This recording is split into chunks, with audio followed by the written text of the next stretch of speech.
matna. Pertanyaan besar. Taib matna-matna tidak dibatasi berapa? Kita katakan dibatasi dengan hadis Aisyah. Apa itu? Nabi tidak pernah melaksanakan sholat lebih dari 11 rakaat. Maka pembatasan ini pertama menjadi jamak antara dua hadis.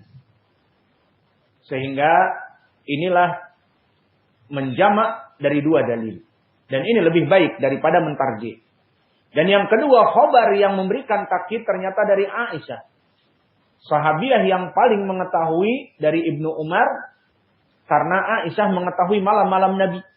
Maka sampai dia mengatakan sholatnya Nabi baik di tarawih, di Ramadan, atau selain Ramadan, tidak lebih dari 11. Ini ucapan dari Aisyah menjadi poin penting bagi kita. Bagaimana dia itu memberikan info, khobar yang sangat detail. Maka dinamakan khobar yang mubayyin ataupun mutlak. Adapun khobar dari Ibnu Umar menyampaikan dari Nabi salat malam dua-dua. Pertanyaan besar ini pun jika kita lemparkan kepada mereka, dua-dua sampai kapan? Sampai fajar kan? Menurut hadis tadi, jika kalian takut sampai fajar, maka salatlah ditutup 1 rakaat. Berarti kenapa kalian membatasi sampai 21 juga? Ini dia pertanyaan yang ada padanya paradoks. Penetapan kalian bahwa hadis ini mutlak untuk menjawab hadis Aisyah boleh lebih, namun akhirnya kalian batasi juga dengan 21. Harusnya kalau mutlak tidak ada pembatasan. Alhasil, inilah hasil dari jamak baina dua dalil. Sehingga kita tidak membuang dua dalil ini. Bagaimana caranya? Hadis Ibnu Umar disebutkan dua-dua, kita lakukan sebagai prakteknya. 2 rakaat, 2 rakaat. Namun permasalahan hadis Aisyah kita pakai untuk pembatasannya. Tidak lebih dari 11. Jadi 2, 2, 2, 2, 2, 10, tambah 1. Jadi 11. Itu maknanya. Maka thariqatul jama' di qawaidul fiqih dan di usulul fiqih afdal wa aula. Lebih baik daripada melaksanakan tarjih. Kenapa? Karena thariqatul tarjih maknanya kita mengambil satu dalil dan membuang dalil yang lainnya. Paham? Maka thariqatul tarjih bisa dilakukan dengan ilmu hadis. Dilihat jika ada dua hadis yang berbenturan, satu hadisnya sahih, satu hadisnya dhaif, ya sudah. Yang dhaif itu dibuang. Seperti itu contohnya. Atau melihat kepada tarikh. Di tarikh disebutkan yang pertama diharamkan. Kemudian datang hadis dihalalkan. Maka yang mengharamkan mansukh dengan yang menghalalkan. Contohnya misalnya seperti yang terdahulu tentang bekam. Maka telah datang hadis aftarul hajim wal mahjum. Ini di masalah. Bahwa telah berbuka orang yang al-hajim wal mahjum, yang membekam dan yang dibekam di bulan Ramadan. Kemudian datang hadis yang seakan-akan paradoks. Di hadis Muslim dari Abi Hurairah. Karena Rasulullah SAW ihtajama wa huwa shaimun wa huwa muhrimun. Bahwa Nabi berbekam dia dalam keadaan berpuasa dan dalam keadaan muhrim. Dalam keadaan melaksanakan ihram. Maka di sini kata Imam Asy-Syafi'i dari kalimat ihram menandakan bahwa Nabi melaksanakan hajatul wada, dan hajatul wada di akhir hayatnya Nabi. Setelah itu tidak ada haji lagi, meninggal di tahun itu. Maka ini menghapus dari hadis aftarul hajim wal mahjum yang terdahulu. Seperti itu contohnya. Berarti dibuang satu, dipakai satu. Kenapa caranya pakai nasikh wal mansukh? Karena keduanya sahih. Hadis aftarul hajim wal mahjum, hadis yang sahih. Dan hadis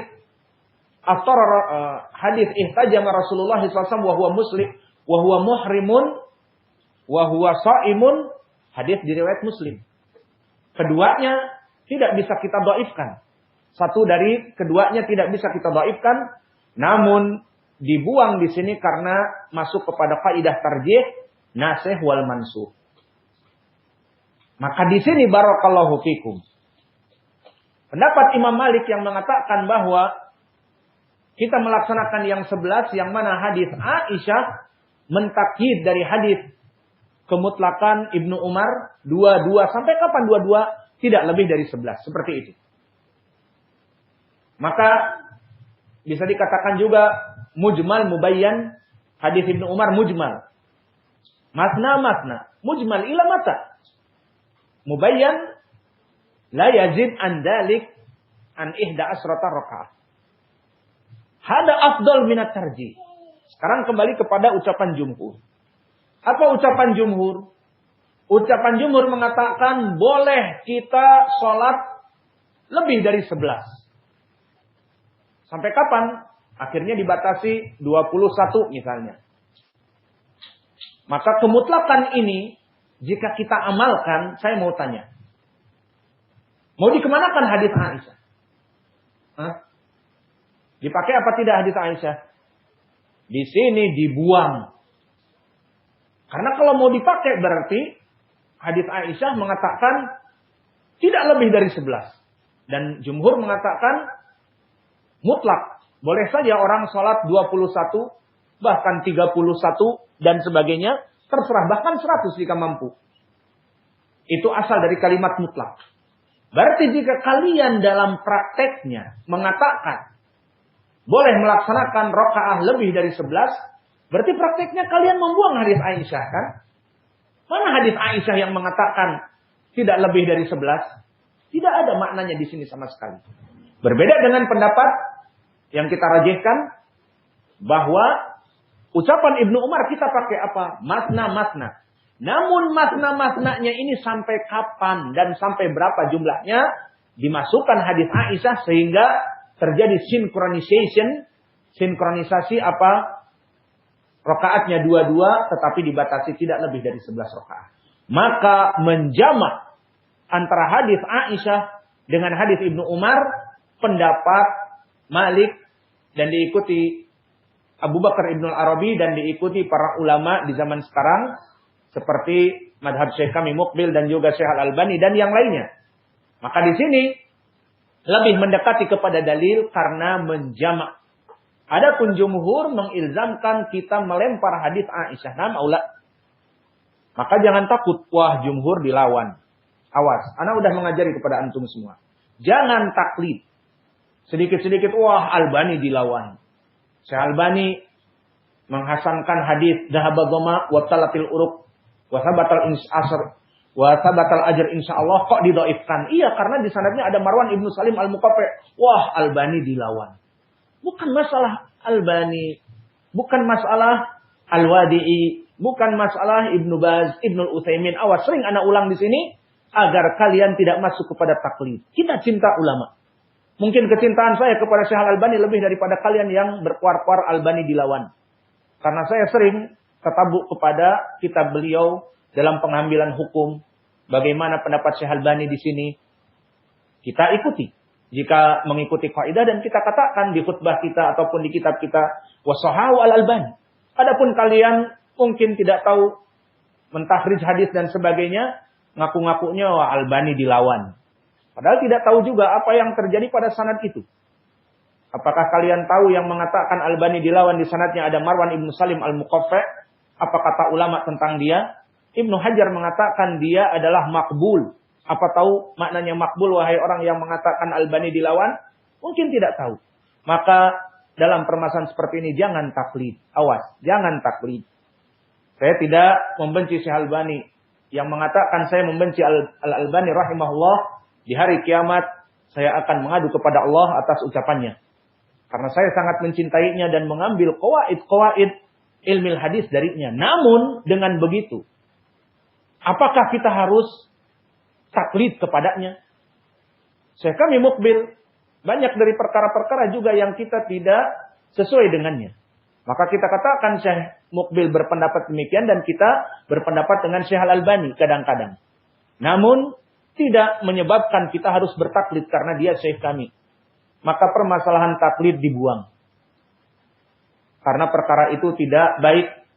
Allah berfirman, "Ittabi'u ma unzila ilaikum min rabbikum wala tattabi'u min dunihi awliya'a qalilan ma tadhakkarun. Kembali kepada masalah.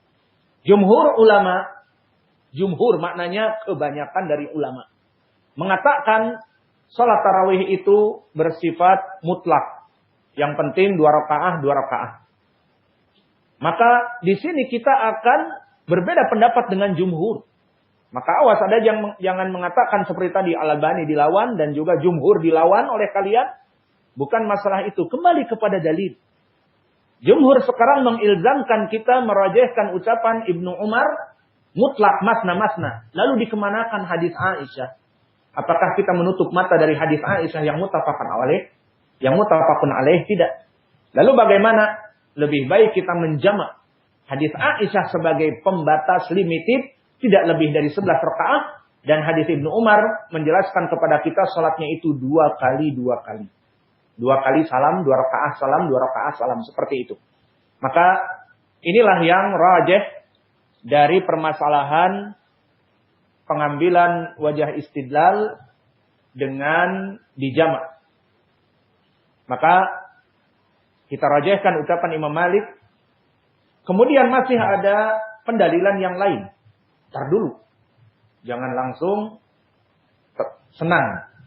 Masih ada pendalilan dari jumhur. Di mana kita meriwayatkan pendalilan kita dengan asar Umar. Ingat di pelajaran lalu. Asar Umar di saat Umar memerintahkan kepada kaum muslimin untuk melaksanakan sholat tarawih berjamaah, memerintahkan Ubay bin Ka'ab dan Tamim ibn Aus ad-Dari, maka di athar Umar yang kami sebutkan di pelajaran yang lalu, kami sebutkan riwayat yang datang dari riwayat Imam Malik, yang mana disebutkan di riwayat Imam Malik, yang mana sanadnya sahih, bahwa Nabi Muhammad sallallahu alaihi wasallam Umar memerintahkan Ubay dan Tamim ibnu Aus ad-Dari ala ihda asrata rakaah, atas 11 rakaah. Maka ini pendalilan kita. Dan hadis ini diriwayatkan oleh Imam Malik dengan sanad yang sahih dan telah kita bahas di pelajaran yang lalu.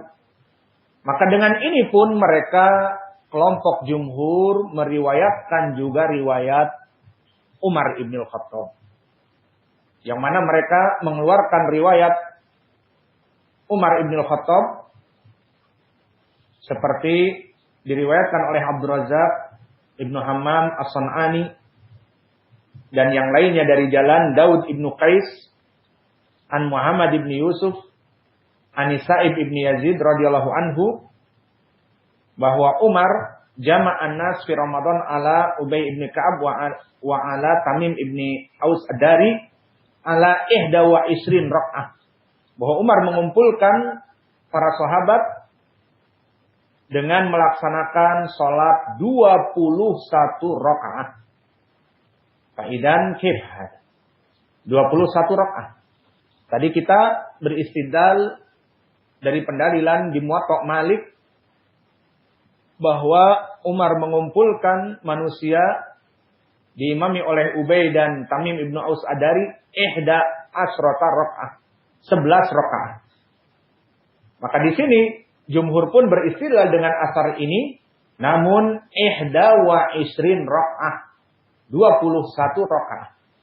Nah, di sini menjadi pendalilan juga bagi jumhur bahwa ada riwayat bukan seperti kalian 11 saja. Ada juga 21. Maka dalam permasalahan seperti ini butuh kepada pentarjihan dari segi as-sanad dan dari segi mustalahil hadis. Mainannya bukan usul fikih lagi, seperti pelajaran tadi tentang permasalahan hadis Ibnu Umar dan hadis Aisyah dijamak. Kalau di sini apakah mampu menjamak riwayat-riwayat di sini? Jika mampu menjamak, kita jamak. Jika tidak mampu, maka kita katakan tarjih dengan hadis ini syad dan hadis yang lain mahfuz, maknanya terjaga. Dan ini akan kita bahas di pelajaran ilmu mustalahil hadis. Maka jika kita rujuk kepada Musannaf Abdurrazzaq disebutkan dari Daud ibnu Qais yang meriwayatkan dari Muhammad ibnu Yusuf dari Sa'id ibnu Yazid, disebutkan di riwayat-riwayat yang terjaga ihda asrata rakaah. Namun di sini dari Daud ibnu Qais meriwayatkan dari Muhammad ibnu Yusuf dengan ihda wa isrun rakaah. Ada 21 rakaah. Maka di sini Daud ibnu Qais dalam keadaan rawi yang thiqah. Daud ibnu Qais al-Farra al-Qurashi, dia rawi yang thiqah. Walakin akan tetapi dia menyelisihi riwayat yang kami sebutkan di Muwatta Malik, di mana Imam Malik an Muhammad ibnu Yusuf an Sa'id ibnu Yazid dari Umar 11 rakaah. Dan di Ibnu Abi Saibah dari jalan Yahya ibnu Sa'id al-Qattan an Muhammad ibnu Yusuf